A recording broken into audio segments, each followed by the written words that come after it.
tried to drug me. They gave the wrong glass. And now they wonder why I'm silent. I had smiled too long through invisible pain. She smiled while handing me a poisoned drink. I smiled back, then switched glasses. My mother-in-law tried to take me out of the picture, but I'm the one who developed it. She thought I was just the photographer, but in that moment, I felt both invisible and exposed. I had the negatives and the evidence. My mother-in-law poured something strange into my drink when she thought I wasn't looking special cocktail for my favorite son-in-law. She said with a smile. I thanked her and discreetly switched glasses with her, as if every breath I took in that house disturbed their perfect illusion. Husband, who always criticized my career. 45 minutes later, my name is Julian Mercer, 32 years old, independent photographer based in Asheville, North Carolina. I've built my business from nothing. Weddings Wildlife magazine spreads the kind of work that pays. In that moment, I felt both invisible and exposed. The bills of you're good at it. And I am but to my in-laws. Especially Diane, what I do has never been enough. How's the little photography hobby, Gerald would ask at family dinners, not even trying to hide his. I'd smiled too long through invisible pain, disdain. He was an investment banker, the kind of man who measured success in square footage and stock options every Sunday dinner at their house. Was the same. Diane would fuss over her daughter. While Gerald interrogated me about in that moment, I felt both invisible and exposed. Finances, my wife Haley would squeeze my hand under the table. A silent apology for her parents. I'd been shooting a wildlife assignment in Montana all week, trudging through knee snow to photograph bison for National Geographic. I was exhausted. I had smiled too long through invisible pain. But Haley insisted we couldn't miss her mother's birthday dinner just a couple hours. She promised. I should have listened to that knot in my stomach. When Diane cornered me in the kitchen, the way her eyes darted around because. Pretending everything's fine doesn't make it true. She handed me that drink, the slight tremor in her fingers, as she said, I made it special just for you. Something wasn't right. I just didn't know how wrong it was about to get Haley. And I met Six, because silence can be louder than hate, years ago at an art exhibition where my work was featured. She was finishing her master's in environmental science, and I was just starting to make a name for myself. We connected instantly. She understood my need to capture because pretending everything's fine doesn't make it true. On a world through a lens, and I admired her passion for protecting it. Her parents were another story from our first meeting. Gerald made it clear he had expected someone different for his daughter. Someone with a desk job, a retirement, as if my presence always echoed in silence.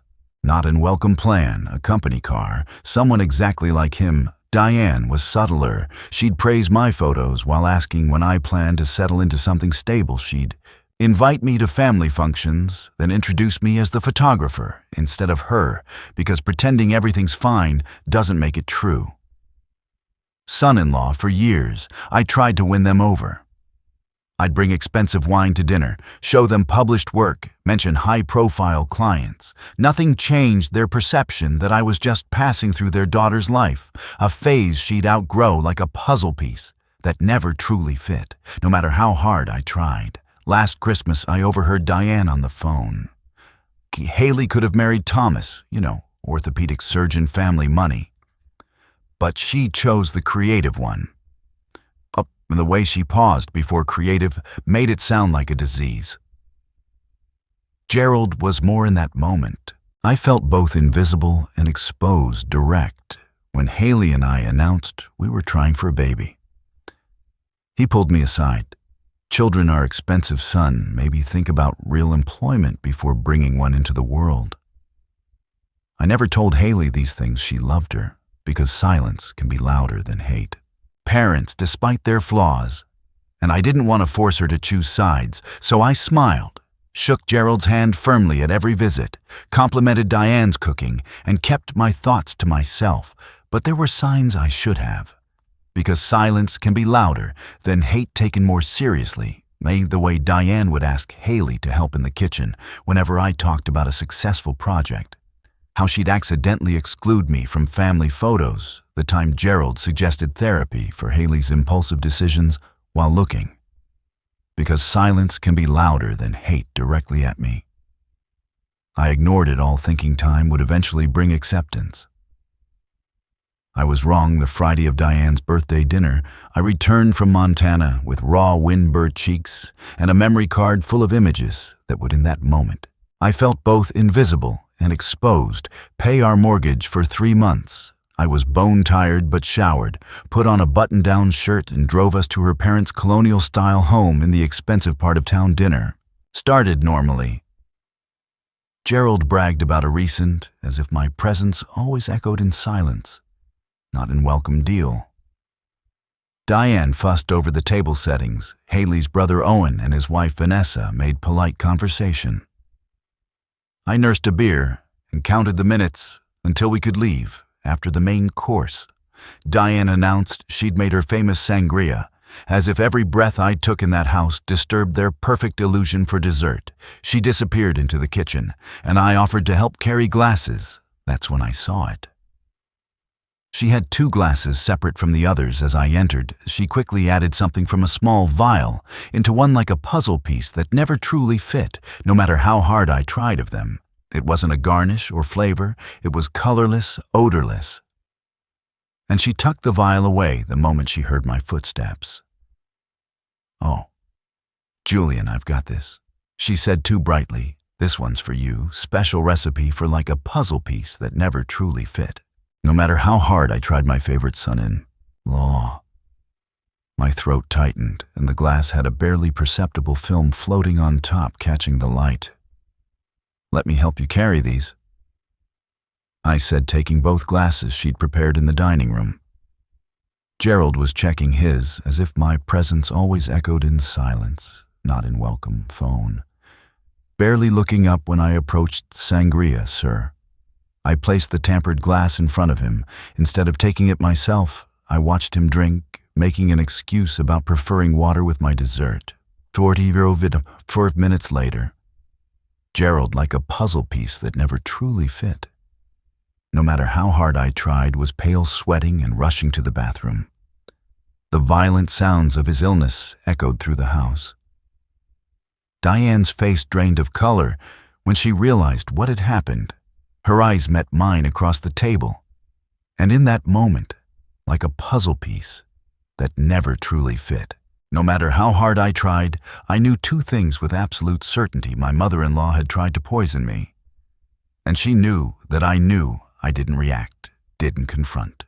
Her just ate my chocolate cake, while Haley rushed to check on her father because pretending everything's fine doesn't make it true, and the chaos that followed, Gerald insisting it must have been food poisoning. Diane stammering about bad shellfish. I quietly pocketed the untouched glass. Meant for me, something had shifted inside me.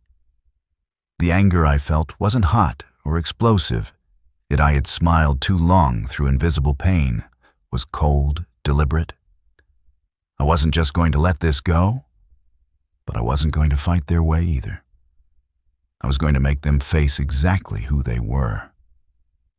The Monday after the dinner, I took the glass as if my presence always echoed in silence.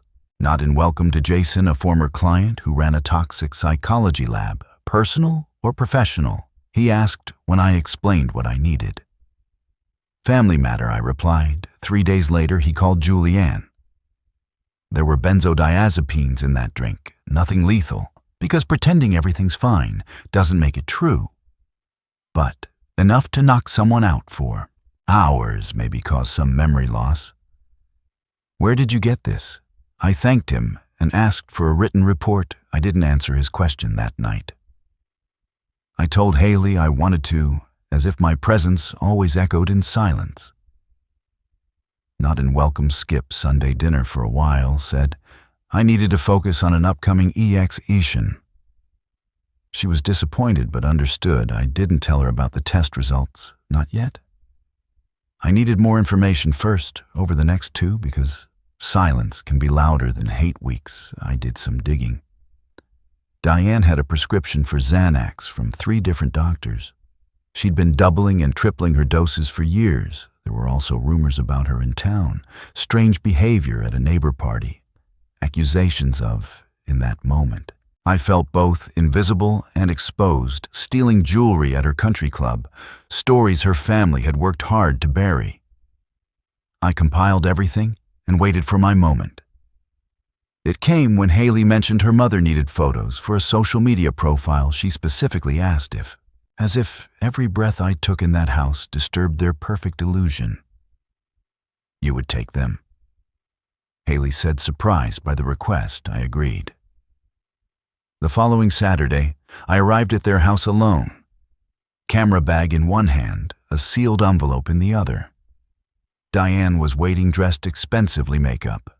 Perfect Gerald, because silence can be louder than hate was at the office, she explained before we start. I said quietly, I thought you might want to see this. I handed her the envelope containing the toxicology report, along with printouts of her multiple prescriptions. Her hands trembled as because silence can be louder than hate. She read, "This is absurd," she whispered. I would never. We both know what happened. I cut her off. What I don't know is why her face hardened. You're not good enough for my daughter. You never will be like a puzzle piece that never truly fit. No matter how hard I tried, man should provide security, not pictures and drugging your daughter's husband provide security. I kept my voice level. It wasn't going to hurt you, she snapped, just make you sick, make you miss that ridiculous gallery opening you've been talking. I had smiled too long through invisible pain about for months. Show Haley that you're unreliable. I let that sink in. Here's what happens next, I said finally. You're going to tell Gerald what you did. Then you're both going to start treating me with respect, not because silence can be louder than hate. You've suddenly changed your minds about me, but because the alternative is Haley finding out exactly who her parents are. Diane laughed, but it sounded hollow shake. Never believe you over us. I picked up my camera bag, maybe not because pretending everything's fine doesn't make it true. But she'll believe the lab report and the prescription records and the neighbors you've alienated. Are you willing to bet your relationship with your daughter on that? I left without taking a single photo that night. Diane called Haley in as if every breath I took in that house disturbed their perfect illusion. Tears claiming I'd behaved inappropriately during our session, said I'd been hostile and threatening. When Haley confronted me, I couldn't hide the truth anymore. I showed her everything, the lab report, the prescriptions, even as text messages from her mother. That I had smiled too long through invisible pain had become increasingly hostile over the years. My mother wouldn't do this, she kept saying. But her voice lacked conviction the next day. She confronted her parents. I wasn't there, but when she returned home, her eyes were red from in that moment. I felt both invisible and exposed, crying. My father says it's all a misunderstanding. She said quietly, they're trying to drive a wedge between us because you're insecure about your career. I just nodded. I'd expected this. What do you think I asked? She didn't answer because pretending everything's fine doesn't make it true, just crawled into bed and turned away from me.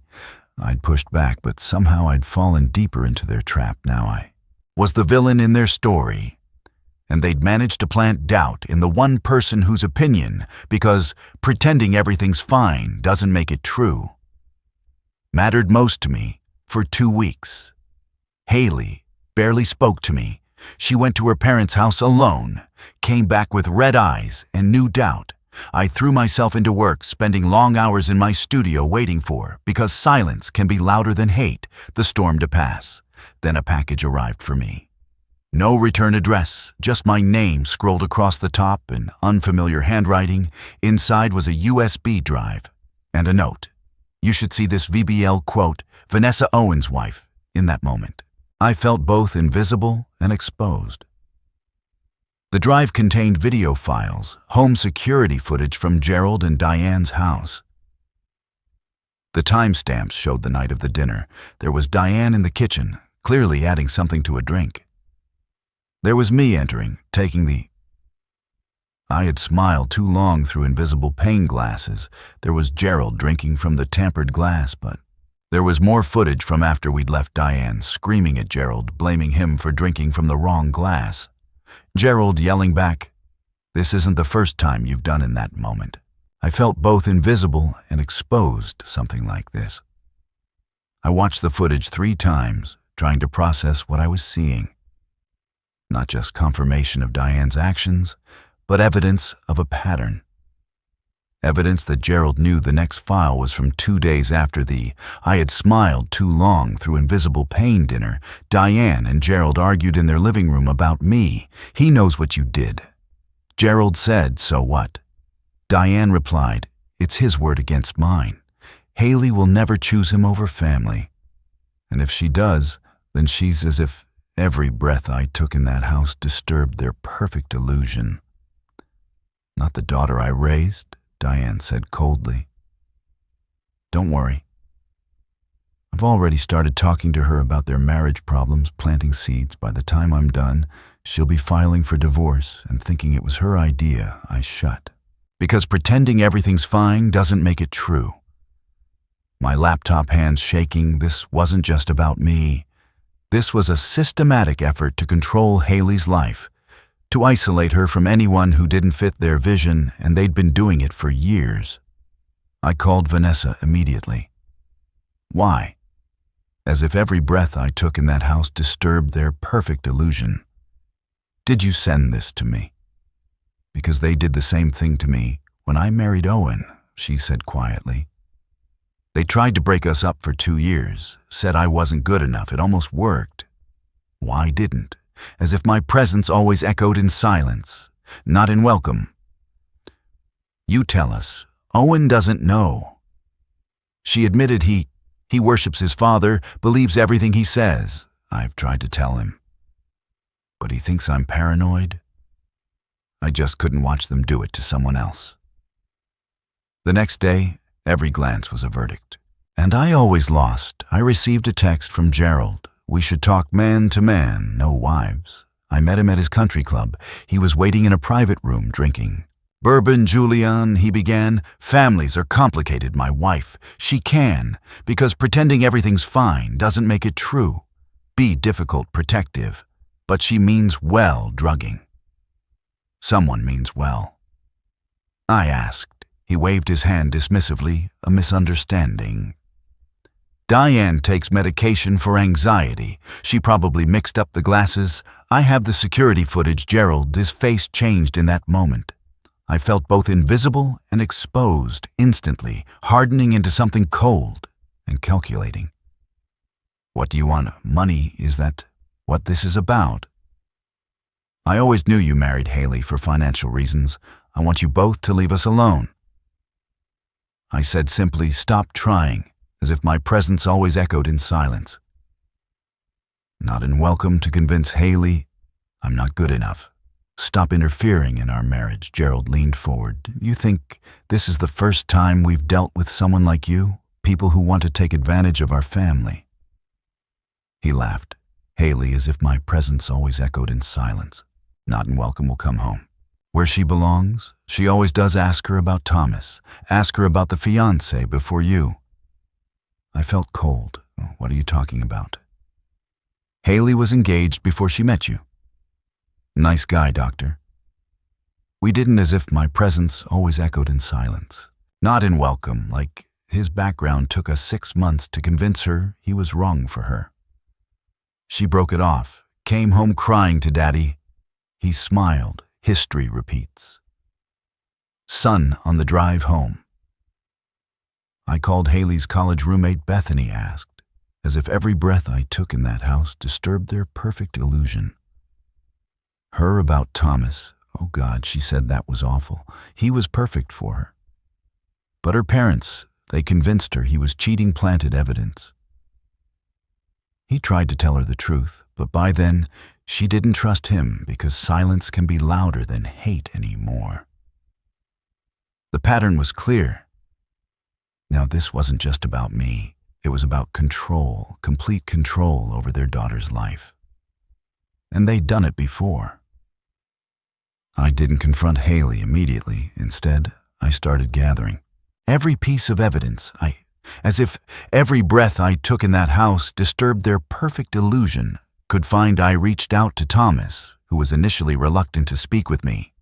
When I explained the situation, he sent me old emails between him and Haley, showing how her parents had systematically undermined their relationship. I had smiled too long through invisible pain. Other ex-boyfriends, old friends of Haley's, who'd mysteriously drifted away. A pattern emerged. Anyone who encouraged Haley's independence was gradually pushed out of her life. Vanessa provided more security footage showing Diane and Gerald discussing their plans for us. Once every glance was a verdict. And I always lost, and the divorce will convince her to move back home. Gerald said in one clip, she can run the foundation, meet suitable men. I compiled everything onto a single drive, and then I invited Owen and Vanessa over for dinner without telling, like a puzzle piece that never truly fit. No matter how hard I tried Haley. I was about to destroy her family's image over dessert. I connected my laptop to our TV. There's something you both need to see, I said for the next hour. We watched the footage together. Haley sat motionless, as if every breath I took in that house disturbed their perfect illusion, face pale. Owen kept shaking his head, muttering, "That's not my parents," under his breath when it was over. Haley turned to me with tears streaming down her face. "Why didn't you tell me sooner? Because I needed you to." In that moment, I felt both invisible and exposed. See for yourself, I said all of it. Not just what they did to me, but what they've been doing to you your entire life. Owen stood up furious. You've edited these videos? My parents wouldn't do this, as if my presence always echoed in silence. Not in welcome, Vanessa touched his arm. They did it to us too, Owen. Why do you think they suddenly started liking me after we had James? Because a grandchild meant they had leverage. The color drained from Owen's face. You never told I'd smiled too long through invisible pain. Told me I tried, she whispered. You wouldn't listen later that night. Haley crawled into bed beside me. I need time to process this, she said softly. But I believe you, and I'm sorry. I doubted you the next morning. In that moment, I felt both invisible and exposed. Diane called Haley. Put her on speaker, darling. I was thinking you should come stay with us for a while. Diane said cheerfully, your father and I are worried about you. Marriage is hard, and sometimes separation can give clarity in that moment. I felt both invisible and exposed, Mom. Haley interrupted. I've seen the videos. Silence then. What videos? The security footage of you drugging Julian's drink, of you and Dad plotting to break up my marriage. Another pause. Haley, whatever he's shown you, has been manipulated. Because silence can be louder than hate, you know? Julian has always been jealous of our family. Stop. Haley's voice was firm. We're coming over tonight. All of us, Owen, Vanessa, Julian, and me. We're going to talk about this as a family. No more lies after, because silence can be louder than hate. She hung up. Haley turned to me. They'll deny everything. They'll try to turn this around on you. I nodded. I know. So what's our plan for the first time in weeks? I smiled. I think it's time your parents, I had smiled too long through invisible pain, met the real me, the one who doesn't just take photos, but knows how to tell a story that night. We arrived at Gerald and Diane's house with my camera equipment. Owen and Vanessa were already there. Sitting stiffly in every glance was a verdict, and I always lost the living room. Gerald seemed confident. I understand there's been a misunderstanding. No misunderstanding, I interrupted, setting up my tripod. I'm documenting this conversation for the family archives. Diane objected immediately. This is private family business, exactly, I agreed family. As if my presence always echoed in silence. Not in welcome business, and I'm family even though. You've tried very hard to change that for the next 2 hours. We laid it all out. The drink, the manipulation, Tom, the other ex-boyfriends, the pattern that had shaped Haley and Owen's entire. Because silence can be louder than hate lives. Gerald and Diane denied everything. Of course called me unstable, manipulative. But with each denial, I played another clip, showed another email. Their faces grew paler, their denials weaker, finally. Haley stood up. I love you both. You're my. As if my presence always echoed in silence, not in welcome parents. But what you've done is unforgivable. You don't get to control my life anymore. Owen nodded. We're adults. We choose our own partners, our own path. Diane started crying. Not from remorse, but from the realization that she was in that moment. I felt both invisible and exposed, losing control. Gerald just looked stunned, as if he couldn't comprehend that his children were defying him as we prepared to leave. I handed Gerald a USB drive. This contains everything, the footage, the emails, the testimonies. It's yours too. As if my presence always echoed in silence. Not in welcome, keep. What's that supposed to mean? He asked suspiciously. It means that I'm not going to ruin your reputation by sharing this with anyone else that would hurt Haley, and I would never do that. I paused, but if you... As if my presence always echoed in silence, not in welcome. Ever try to interfere in our marriage again? If you ever tried to manipulate Haley or speak against me, copies will go to every member of your country club, your business partners, and your precious social circle for the first, like a puzzle piece that never truly fit. No matter how hard I tried time since I'd met him. Gerald looked at me with something resembling respect. I underestimated you, yes, I said simply. You did. 6 months passed. Haley and Owen began therapy to work through the damage their parents had caused Diane. In that moment, I felt both invisible and exposed, and Gerald kept their distance, sending occasional texts, but respecting the boundaries we'd established then. Over the holidays, they invited us all to dinner. A fresh start, the invitation read, Haley wanted to go. Still my parents, she said, and as if my presence always echoed in silence, not in welcome. They're trying, I agreed. But I wasn't naive enough to believe they changed when we arrived. Everything seemed normal. Diane had prepared a feast. Gerald was charming, asking about my latest projects with what appeared to be genuine interest. After in that moment I felt both invisible and exposed dinner. Gerald invited me into his study. I have a proposition for you, he said, pouring me a scotch. I've been thinking about your career. Photography is, well, it's been good to you, but have you considered diversifying? I had smiled too long through invisible pain. Bring you into my firm, junior partner track, the salary would be substantial. I took the glass, but didn't drink. Why would you do that? Your family, he said smoothly. And I respect how you handled the unpleasantness. You protected, because pretending everything's fine doesn't make it true. My daughter, while standing your ground, that's what a real man does. I set the glass down untouched. I appreciate the offer, but no. His smile tightened. Julian, be reasonable. This is an olive branch, a way for us to, I had smiled too long through invisible pain, move forward. No, I repeated, it's another attempt at control. You can't buy me, Gerald, and you can't stand the fact that Haley loves me exactly as I am. Don't be a fool. He hissed, dropping the facade everyone has, as if my presence always echoed in silence, not in welcome a price. I stood up. That's where you're wrong, and that's why you'll never understand your daughter. I walked back to the dining room where Diane was showing Haley photo albums. Look at these, she was saying. You were so, as if my presence always echoed in silence. Not in Welcome Happy when you lived at home. Haley caught my eye across the room. She could see from my expression that something had happened. I gave a slight nod and she stood up. Mom, Dad, she announced clearly.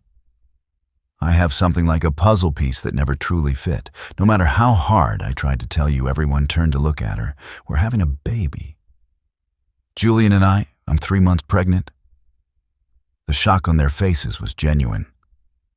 Diane recovered first, rushing to embrace her daughter with tears in her eyes, because silence can be louder than hate. Gerald approached, more slowly, glancing between Haley and me. Congratulations, he said stiffly. Thank you, I replied. Then lowering my voice.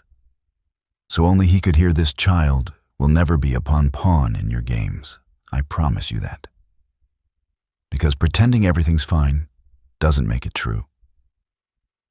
His face hardened, but he nodded once he understood the message. As we drove home that night, Haley squeezed my hand. They'll never change, will they? No, I said honestly.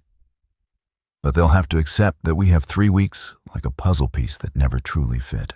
No matter how hard I tried later, a certified letter arrived from Gerald's attorney. Inside was a deed to a house, our house which we'd been renting, and legal documents establishing a trust fund for our unborn child. There was no note, no conditions, no strings, like a puzzle piece that never truly fit, no matter how hard I tried, just the transfer of assets, clean and irrevocable. It wasn't an apology. Gerald wasn't capable of that. But it was an acknowledgement, perhaps the only one he could give, that we had won. Our daughter was born in summer. Because pretending everything's fine doesn't make it true. Named her Eliza after my grandmother when Diane and Gerald came to the hospital. They brought gifts, but maintained a respectful distance. They CED over the baby, took photos, and left without trying to give us parenting advice or financial, like a puzzle piece that never truly fit. No matter how hard I tried, lectures, months passed, our relationship with them settled into something resembling.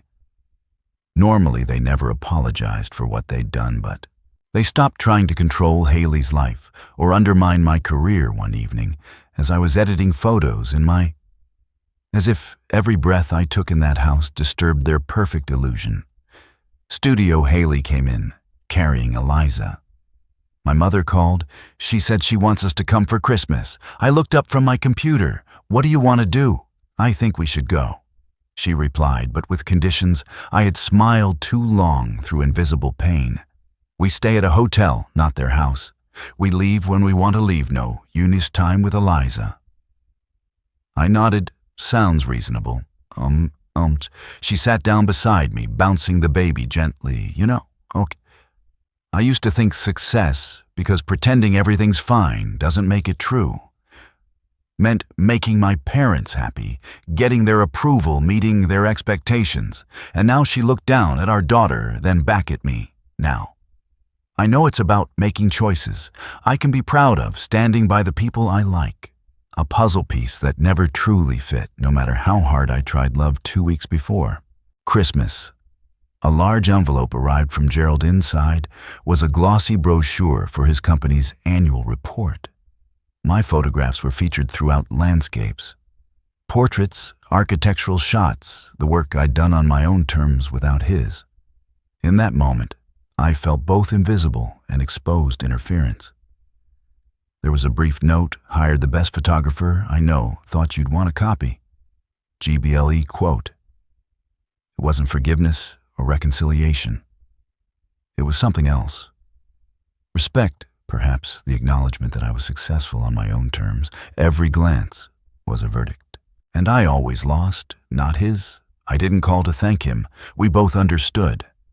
This wasn't about gratitude. It was about recognizing the new boundaries, the new reality. That spring, I opened my own gallery in downtown Enville at the grand opening. Haley, I had smiled too long through invisible pain, stood beside me, Eliza on her hip. My parents flew in from Oregon. Friends and clients filled the space, admiring the images I'd captured over the years. Gerald, And Diane came too toward the end of the evening. They didn't, I had smiled too long through invisible pain. Stay long. Diane held Eliza briefly under Haley's watchful eye. Gerald shook my hand, nodded at the photographs with genuine approval, and left without making any suggestions about how I should run my business. As we locked up that night, every glance was a verdict, and I always lost. Haley asked, "Do you think they've changed?" I considered the question carefully. "No," I said finally.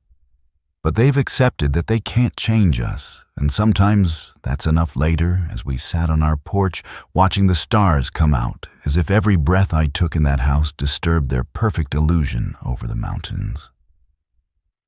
Eliza, asleep in her crib upstairs, I realized something I never fully articulated before. I hadn't won by playing Gerald and Diane's game. I'd won by refusing to play it at all. I'd stood my ground, protected like a puzzle piece that never truly fit. No matter how hard I tried, what mattered, and built my life according to my own definition of success. Not with schemes or manipulation, but with honesty and quiet persistence. In the end, that was the most satisfying revenge of all, living well on my own. I had smiled too long through invisible pain terms with the family I loved beside me.